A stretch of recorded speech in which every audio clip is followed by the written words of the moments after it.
Hi, this is Adam, a small town machine shop, and another lazy Sunday day. I should do two videos today. There'll be a yard sale video later. Picked up some cool stuff, but today more working on welders. Sorry, this isn't going to be a super exciting video. It's really raining out there, so just feel like we're working in the shop today. So as you know, last time we got the 320 over here. Went and got some lugs, because if you recall, I got some loose crimp connectors on there, so I'm just going to switch it over to lugs, which I prefer for heavy amp stuff. There's the hole I made to wire the dial arc into this. I'm actually not going to do that. Changed my mind. So, this machine's ready to go. All functions work. I'm going to hook it up with the breakers and stuff so I can use the full power of it. So I gotta get that stuff. And this guy's gonna go up against the wall a little bit to the left of that outlet. Then we have, that's the 320 by the way, this is the 330. And this one, the stick feature works, but not the TIG. And it's nothing, looks catastrophic in there. There's no big burn spots or anything. It's just not working. The good thing about these transformed machines is there's no boards or anything in there. It's just relays and contactors and other stuff. So stuff we can chase out.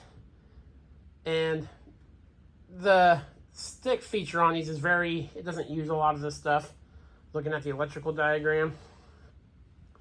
So I'm confident we will be able to chase it out. But in the meantime, I think I'm going to put the cover back on it. And just set it up for stick for now. And when I'm learning my TIG learnings, we'll be using this guy. This one needs some more work.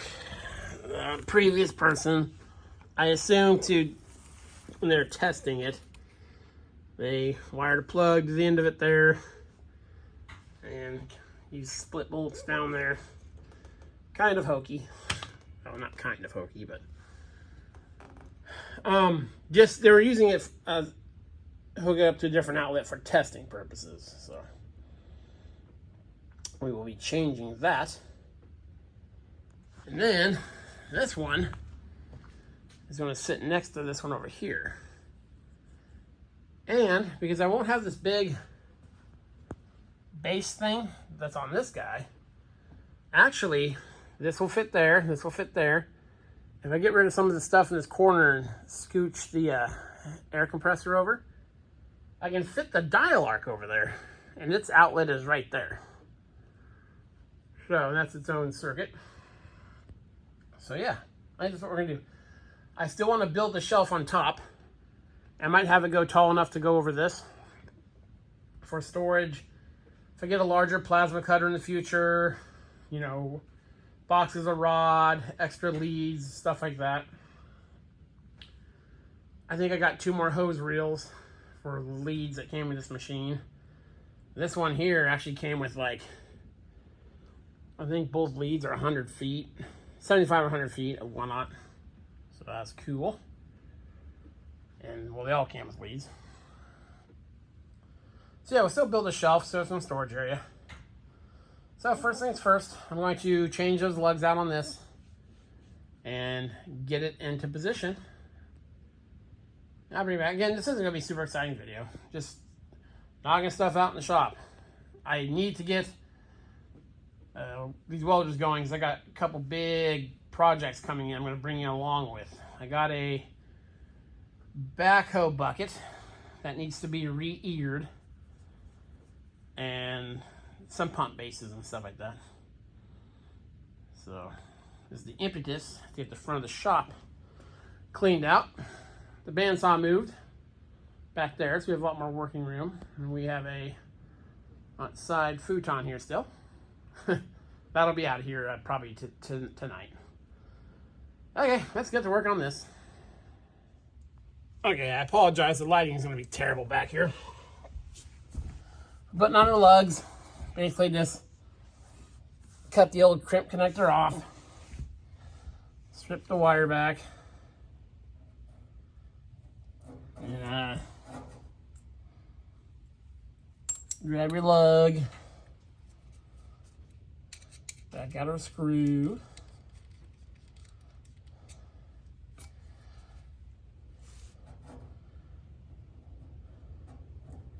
Strip that just a bit more. And you want to make sure you're crimping with any kind of mechanical lug, of course, that you're pushing down on the copper and not the insulation.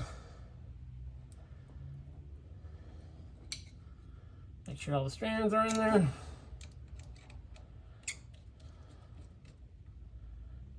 And tighten it up. So get it nice and tight. And a lot of times with lug type connections on copper, you wiggle it a little bit, wait a little bit, and you can normally get a little more out of it. And thankfully the person left us plenty of cord in here, so we're not going to fight any of that. Make sure it's in position, it's not going to touch anything.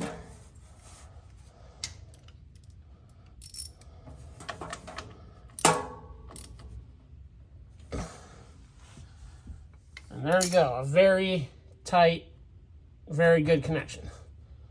You can even snug these down a little bit more.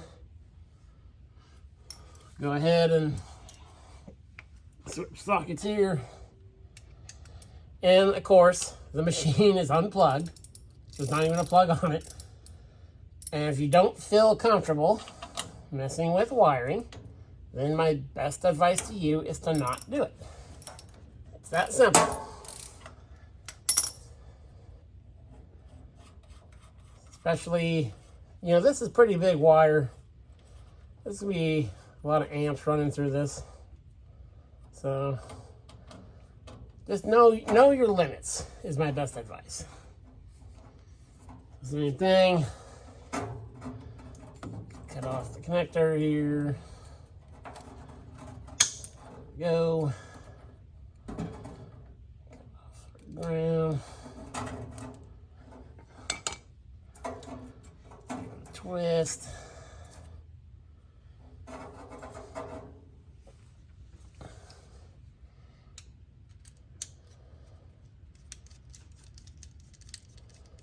Use those guys.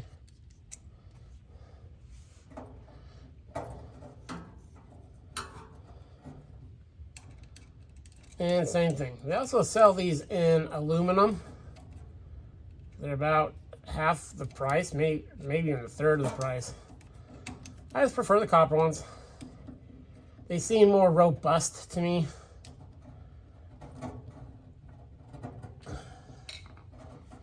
Of course, with any wiring thing you do, make sure it's sized appropriately. And, you know, all that good stuff.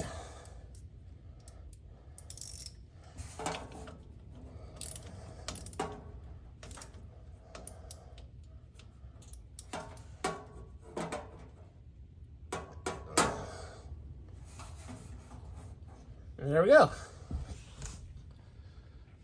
The machine is now set for 240 volt, and we've got good connectors in there. And yeah, now we can push it up against the wall. Okay, got it where I want it.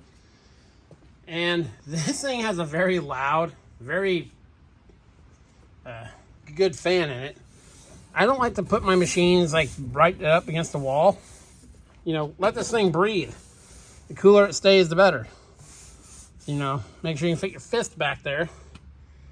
And then you can get the air hose back here, blow stuff off. The one downside to that gap, and just be, you know, most shop owners need to be better about this. is don't put stuff on top of it. That'll fall back behind there. So, yeah. So this machine is where it's going to be. I need to go out and get the cover to this guy. And find the screws. And this one's set up for an air-cooled torch. That's still right there. Instead of having a blade switch to change it from TIG to stick, you actually have this bar here.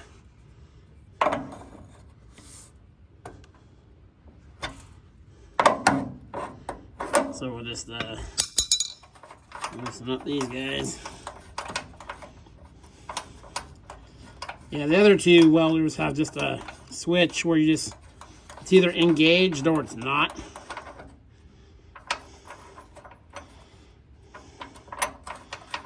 So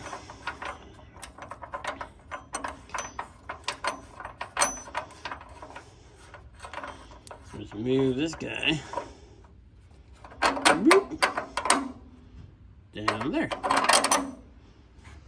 And I'm going to check the book and make sure that's right, because the other ones are disengaged. That one has the tab there. I don't see why they would have a threaded section on there. You know, a stud, but a nut on if you weren't supposed to put it back on. So I'll check that on the diagram. And I don't think that's original. So of course someone's been in this one particular. So we're gonna get the side panel on it, get everything over here set up, and then one day we'll pull it out and start checking on it once I do some more research. I ordered a manual for this guy, so that should help us. Inside that one there's a wiring diagram. It's very faded, and I looked on wiring diagrams online. It's been nice to have the manual, you know, right next to us while we're working. So let me go get the panel and take the TIG torch off this guy. And I'll try to get it into place. By the way, these things are very heavy. It's hard to scoot them on the floor just with sheer power. That's what I'm doing. Okay, bring it back. Okay. So this is the other welder. And I'm going to go ahead and take the cord off. It gets too short, and this one already has lugs installed. So that's cool. Down there. One-handed.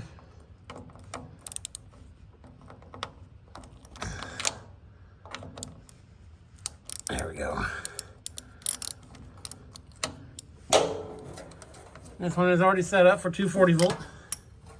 We need to share it. So let me get these cords off and we'll get it pushed into place and I'll bring you back. Okay, well they're in place. And there will not be a yard sale video today. I'm in the zone of wanting to get this done, so it might be a little bit longer video. So got it butted up there. While I have the welders out, I went to Home Depot and got the stuff to plumb in. This goes to the hose reel. I'm gonna put its own T for the plasma cutter. I still need to go get a dryer. I might go look at Grainger tomorrow and figure out which one I want.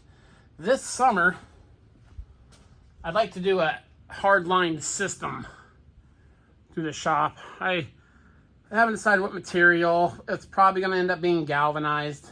We'll see. If you guys have any suggestions on that, let me know. But Weldtopia is almost done. The dial arc sits there. Its plug reaches over there. The plasma cutter is going to sit up there, and temporarily some of the other small welders, so I built a shelf. So we're getting really close. And then there's plenty of room for the Hobart in the middle there. So very exciting. Still need to go to the weld supplier this week and get a bunch of quick connects for down there.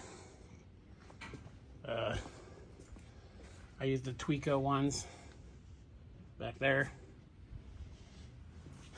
And that shelf will definitely be needed because I have after getting these welders and stuff I've gathered, I have a huge amount of leads and now TIG torches and pedals and all kinds of stuff.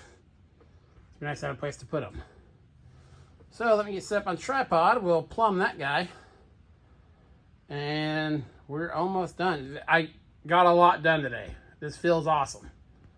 I need to get this done. So yeah, we're going to bust it out. Then we get the old tripod and I'll bring you along. Okay. So, got this guy shut. Very loose. This one has a swivel connection that I crimped on it.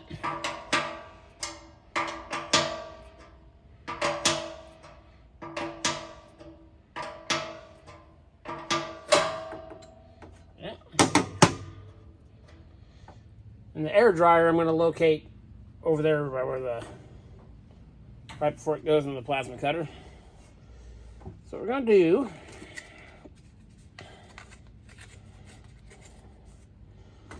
come out with a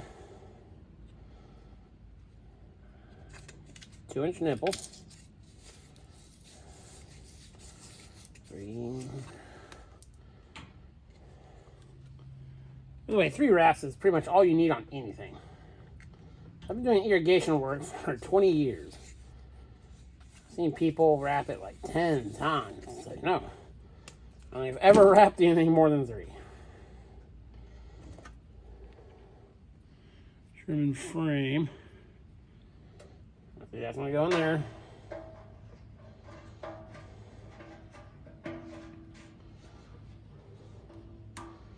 I don't like to use what they call close nipples, because then if you have to put a pipe wrench or something on here, there's no round part. You just damage the threads. So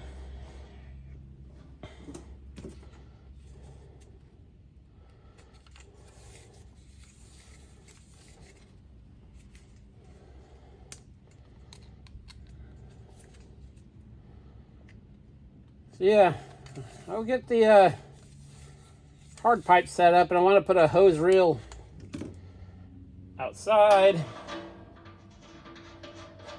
and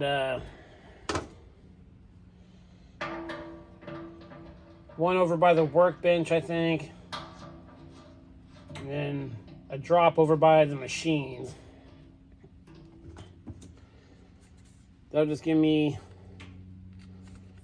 for blowing chips off and stuff like that. And if I ever want to get into a cool mist setup, or which I doubt I will. But if I'm going to go through the effort of hard piping everything, I'm going to, I'm going to do it.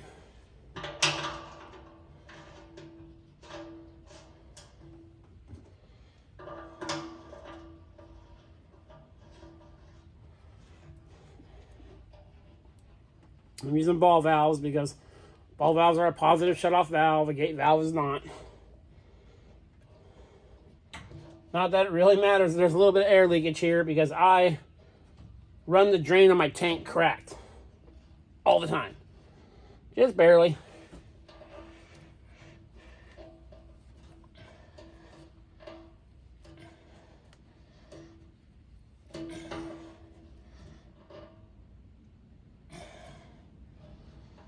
That'll be plenty tight. And this is going to be shoved over a little bit. So this isn't going to be right above the machine like it is now. So, up to the hose reel and down to there. So yeah, one more step closer. Okay, I'll run the air hose right here. And I'll bring you back. Okay, well, Weltopia is done until I get the shelf. So I got the 2 big millers, the old 240 volt Hobart handler, the dial arc, the plasma cutter, and the 2 wee little welders. An air compressor, there's the air manifold. I need to do some cord management. I'm going to pull this out and clean this corner out and use the Put some chains in there for bottle retention. And then, yeah, once I get the shelf up, I can put all the hoods, all the pedals, all the torches, everything up above. Nice, clean look, especially once the garbage can is out of the way. Everything's right there. I need to go get a bunch of quick connects tomorrow. And yeah, very cool. Very nice setup. I do all my welding, except for the MIG welding, outside. So that's why they're close to the door.